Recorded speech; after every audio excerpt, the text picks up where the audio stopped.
Hey there, my name is Shane Craddock, and this is the Inner Edge podcast, where I share a different take on how to lead and live a sustainable high-performance life. Over the course of different episodes, I'm going to challenge the belief that tension, stress, and struggle are essential to success and creativity. My experience is that there's an easier way, there's a better way, and indeed there's an essential way that we need to explore for the times that we live in. So let's go ahead, let's jump in and explore.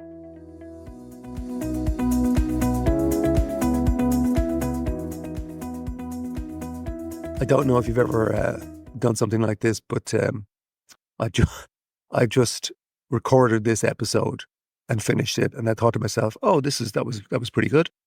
And then I looked up and realized I hadn't hit record. So this is me doing this again, the second time. First time for you, second time for me, and let's just hope that I can create the same effect in my mind anyway. That that was a good episode. So let's see. Welcome to the Inner Edge. This is me, Shane Craddock, doing this second time. That's just being honest. I'm talking today about something that I have been contemplating just a little bit for the last week. I thought I would just share. I do this sometimes, that I'll pick a phrase in my own study of the inner world, and I suppose my own journey on whatever success is, true success. I've found it very useful to pick, if a line strikes me as something meaningful, I will take that line and I will sit with it for a period of time and I will stew on it, consciously, unconsciously. And it usually delivers benefits. But I'm going to share one of the lines that I'm stewing on at the moment, and it's this one. It's thought as a tool, not the creator. Thought as a tool, not the creator. So what do I mean by that? I don't know. Well, let's find out. We're going to explore it a little bit, but there's a lot of depth to this. I'd layer, so I want to kind of, I suppose, share some of the context around it. Hopefully it makes some logical sense to you. Because ultimately, one of the key points is that from my perspective, working as, I suppose, a coach, an advisor, a mentor, I know I'm very clear that thought uses people more than they realize. Thought uses us. It uses you more than you perhaps realize. And it also uses me. And so what I've realized is that sometimes that's good. I don't mind thought using me a certain way, because actually maybe I've designed it that way. But a lot of the time there's kind of bad, almost programming in there from the past that actually doesn't really serve what I'm trying to create in the world, which is, kind of happier, healthier, more successful life, and a happier, more successful, healthier world, in my naivety. So if I give you an analogy where, like, I've said this before, that your mind is like a projector, a movie projector, and the light shines through the lens. It shines through film that's moving quite fast, and that projects onto a big screen. In that metaphor, the film actually is your thought. It's moving quite quickly in front of you, so fast perhaps you don't even really see it. And that's the illusion of a movie. The film, if you slow down an old type of movie, you can actually just see the frame by frame, and you realize, oh, it's moving pictures. It's not so much a movie. That was the original moving picture. So it's the illusion of speed creates this thing that, it's going quite fast. Your mind's quite the same. But then the question is, who's the director of the movie? And from my perspective, doing what I do, I realized many years ago that actually I wasn't the director. If you said it to me, I said, that's crazy. Of course I am. Most people would say, of course I use thought, I have positive thinking, all that kind of stuff. No, I'm going to think this and whatever.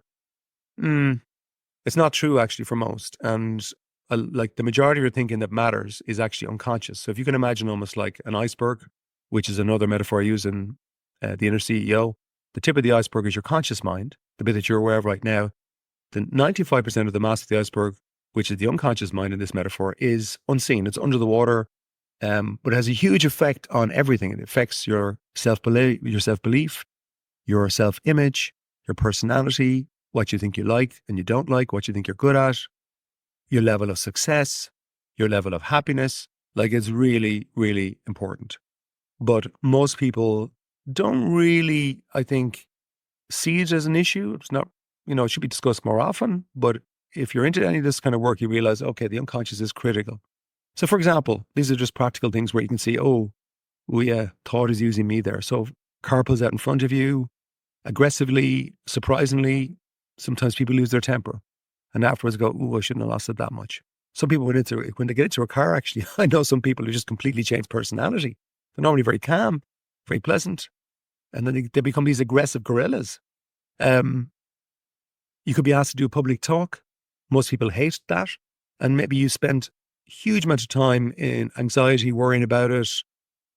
Maybe do your best to try and hide it, but inside you're just a complete mess. That's thought using you from my perspective. Or maybe you get into an argument with a loved one or somebody in work and you say things in the heat of the moment out of your temper, but then afterwards when you calm down, you regret it with perspective. And again, you lost your temper because that was thought using you. Or maybe you feel you'd like to have more confidence in certain situations or in general, if only I believed in myself more. What's that about? To me, that's thought using you, thought getting in the way of your innate confidence. Or maybe you could say, as a leader, I wish I could listen better. Maybe I wish I could be calmer with my kids. I wish maybe I could stop overthinking. What is that though? If you're overthinking, really that's thought taking control of your mind. And this is what I mean by the metaphor of being the inner CEO, is that it's important to become the boss of your mind, which means you become you manage your thinking. You lead your mind in a certain direction. I used to work with Pepsi-Cola International many years ago, and there was a famous story in the company, in their history, where they created this phenomenal advertising campaign called the Pepsi Challenge. And it was incredibly simple, but very powerful. They would go on the street and they'd invite the public to come up and taste two colas, blind taste. One was Coke, one was Pepsi. And the majority of people would say, we like that one, which was Pepsi. And this caused a huge problem for the boardroom in Coca-Cola, understandably, because they were afraid that all of their loyal customers were now going to go, oh, let's all go to Pepsi. And so they reacted in their own thinking. They reacted and said, well, we need to create a new product that maybe is a little bit more like Pepsi, so in the taste. And they created what's called New Coke. And it was an absolute unmitigated disaster. Share price bombed. Customers hated the taste. They revolted. There was this huge consternation. And eventually the boardroom decided, let's bring back original Coke. So I think, I'm not too sure still, maybe in the US, maybe the US listeners can tell me this if it's still the case, that you can still maybe get New Coke. And then I'm not even sure if they branded it original Coke. I think maybe it might even be known as original Coke. But the reality was that the people, Coke's customers, didn't swarm over to Pepsi. And Coke were confused by this. So they had some psychologists look at it, and the psychologists came back very clearly and said, listen, you've discounted the unconscious mind. Your customers, Coke's customers, fundamentally, part of their identity is that they see themselves as Coke customers, and unconsciously, their body actually is almost bought into preferring the Coke taste. So whatever their conscious mind says, well, I prefer that taste, they're not going to change because ultimately they see themselves, their identity, their unconscious mind says, we're Coke people. And that is what happened. It didn't cause the problem that they thought it was going to cause, much to Pepsi's disappointment. And so the unconscious mind is critically important in so many things. Okay, that's one example. If I'm using that space as another example, that's one of the reasons why Pepsi and Coke and soft drinks generally, they spend a lot of money on advertising on all different medium, television, offline, events, online. Why? Because they're trying to make sure that your unconscious mind through repetition associates when you're thirsty or refreshment with that particular their drink. And that is the way it works. And then their job is to make sure that their drink is available when you feel thirsty, that you can see it somewhere. In a way, that's companies understanding the power of the mind and getting thought to use you. If they can kind of get you to believe that this is going to be valuable to you or maybe part of your identity, get a certain car, get a certain house, get a certain handbag, that is thought using you creatively.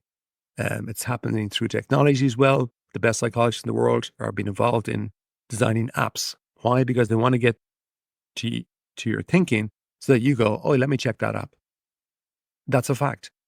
So business uses it to their gain. But what's more important is, I think, is for people to start waking up to realize that that's happening. But also more importantly is for you to become the captain of the ship, for you to become the inner CEO, the boss of your mind and go, hold on a second here.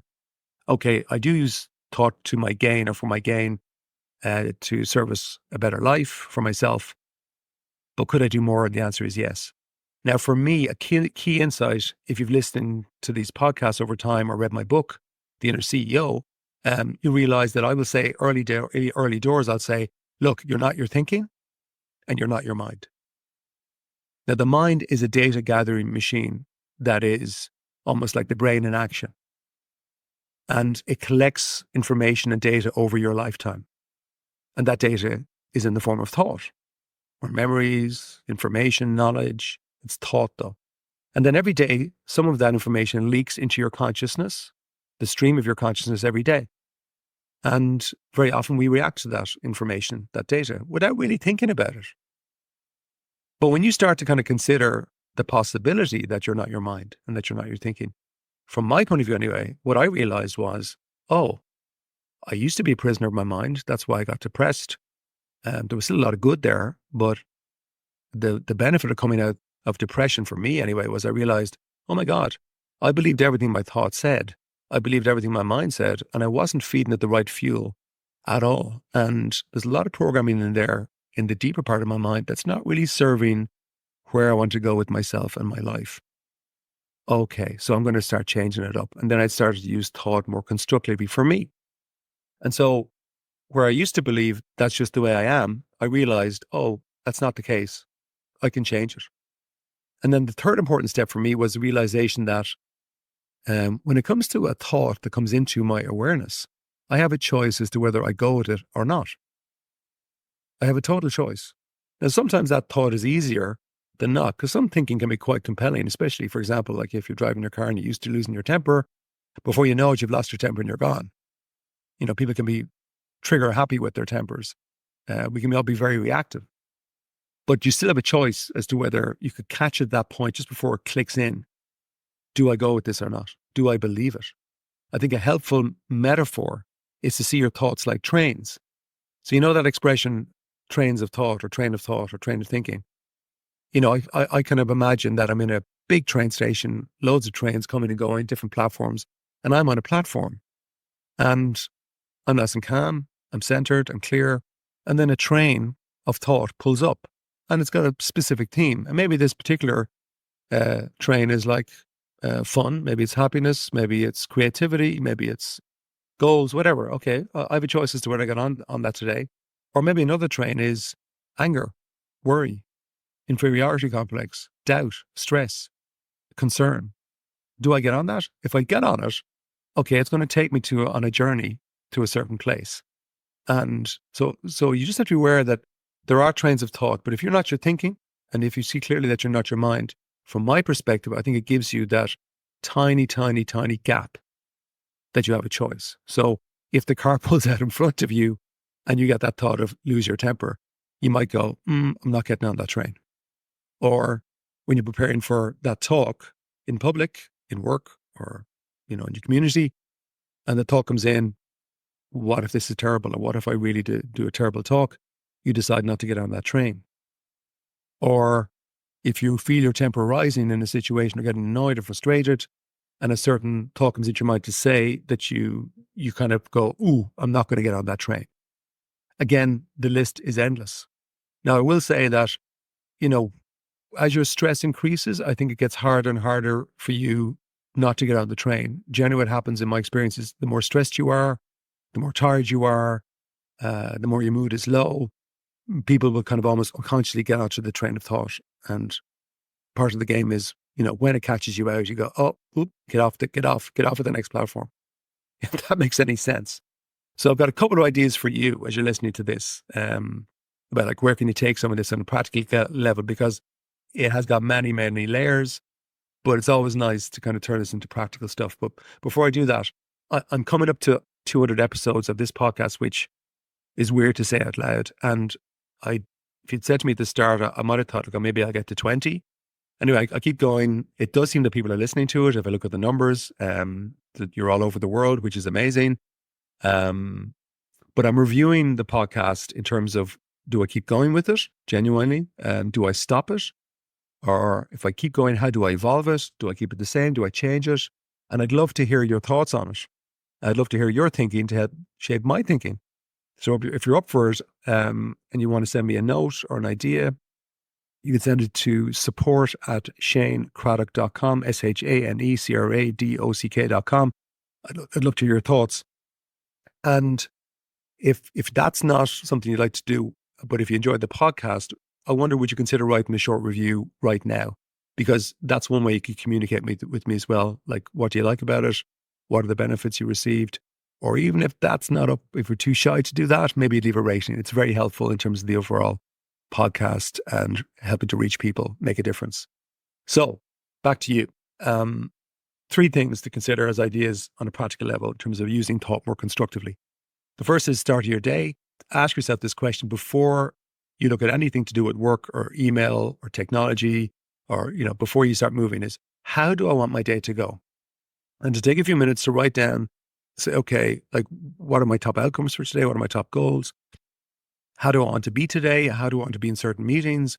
What energy do I want to bring into the day? That is a very simple but powerful way to actually use thought more constructively. We go into that in a lot more detail on my different programs, including Mindshift, if it's of interest, but you can start with that today. The second one is the end of day.